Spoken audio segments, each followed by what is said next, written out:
আমার সমস্যা ছিল ঘাড়ে ব্যথা অনেক দিন থেকে। তারপরে ঘুম হতে ছিল নি 2.5-3 বছর থেকে আগে। Welcome to natural health world. আজকে আমাদের সাথে আছেন শেখ আশিক রেজা। জি। কিছু সমস্যা নিয়ে উনি ডক্টর কে এম সাইফুল্লাহ স্যারের কাছে ট্রিটমেন্ট করাচ্ছেন। আসুন ওনা থেকেই জানি কি কি প্রবলেম নিয়ে এসেছিলেন আর কতটা উনি আগে থেকে সুস্থ আছেন। আসসালামু আলাইকুম। ওয়ালাইকুম আসসালাম। কি সমস্যা আমার নিয়ে নাম আসলেন? আশিক রাজা, বাড়ি পাঁশকুড়া।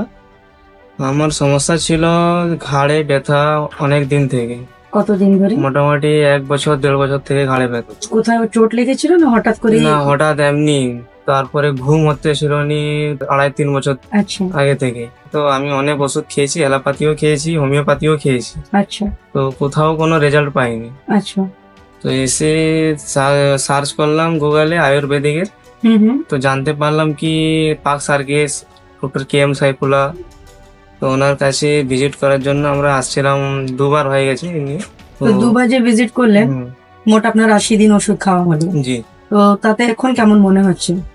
এখন আমার যে প্রবলেমটা ছিল, ঘুমের প্রবলেম বা ঘাড়ের ব্যথার প্রবলেম, একদম 80% মোটামুটি কমে গেছে। বাহ, দুটোই সমস্যা মানে 80% হ্যাঁ, কমে কমে গেছে। গেছে। উপর থেকে বিশ্বাস রাখুন, হুম, 100% তাড়াতাড়ি সুস্থ হয়ে যাবেন, এটাই কামনা করবো।